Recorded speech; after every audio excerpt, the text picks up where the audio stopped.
ರೈತರಿಗೆ ವ್ಯಾಪಕ ಸಾಲದ ಬೆಂಬಲ ಹಾಗೂ ಲೇವಿ ದೇವಿದಾರರ ಹಿಡಿತದಿಂದ ರೈತರನ್ನು ರಕ್ಷಿಸುವ ಉದ್ದೇಶದಿಂದ ಕಿಸಾನ್ ಕ್ರೆಡಿಟ್ ಕಾರ್ಡ್ ಯೋಜನೆಯ ಕರಡು ನಿಯಮಗಳನ್ನು ಭಾರತೀಯ ರಿಸರ್ವ್ ಬ್ಯಾಂಕ್ ಪರಿಷ್ಕರಿಸಿದೆ. ಕೃಷಿ ವಲಯಕ್ಕೆ ಸಾಲ ಸೌಲಭ್ಯವನ್ನು ಇನ್ನಷ್ಟು ಸರಳಗೊಳಿಸಲು ಮತ್ತು ಹೆಚ್ಚಿನ ರೈತರನ್ನು ಈ ಯೋಜನೆಯ ವ್ಯಾಪ್ತಿಗೆ ತರಲು ಇದು ಸಹಕಾರಿಯಾಗಲಿದೆ. ಪರಿಷ್ಕೃತ ನಿಯಮಗಳ ಪ್ರಕಾರ ರೈತರು ತಮ್ಮ ಕೃಷಿ ಚಟುವಟಿಕೆಗಳಿಗೆ ಮಾತ್ರವಲ್ಲದೆ ಪಶುಸಂಗೋಪನೆ, ಮೀನುಗಾರಿಕೆ ಮತ್ತು ಡೈರಿ ಉದ್ಯಮಕ್ಕೂ ಸುಲಭವಾಗಿ ಸಾಲ ಪಡೆಯಲು ಅವಕಾಶ ಕಲ್ಪಿಸಲಾಗಿದೆ. ಇದು ರೈತರ ಆದಾಯ ಹೆಚ್ಚಿಸಲು ಮತ್ತು ಕೃಷಿಯೇತರ ಚಟುವಟಿಕೆಗಳಿಗೂ ಆರ್ಥಿಕ ಭದ್ರತೆ ನೀಡಲು ಸಹಕಾರಿಯಾಗಲಿದೆ ಎಂದು ಆರ್ಬಿಐ ತಿಳಿಸಿದೆ.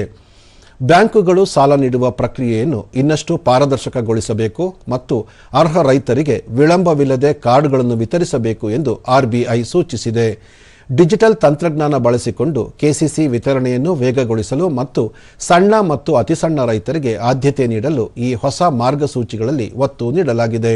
ಈ ನಡುವೆ ಅಲ್ಪಾವಧಿ ಬೆಳೆಗಳಿಗೆ 12 ತಿಂಗಳು ಹಾಗೂ ದೀರ್ಘಾವಧಿ ಬೆಳೆಗಳಿಗೆ 18 ತಿಂಗಳು ಬೆಳೆ ಅವಧಿಯನ್ನು ಪ್ರಮಾಣೀಕರಿಸಿರುವ ಆರ್ಬಿಐ ಕಿಸಾನ್ ಕ್ರೆಡಿಟ್ ಕಾರ್ಡ್ ಮಾನ್ಯತೆಯನ್ನು 6 ವರ್ಷಗಳಿಗೆ ವಿಸ್ತರಿಸಿದೆ.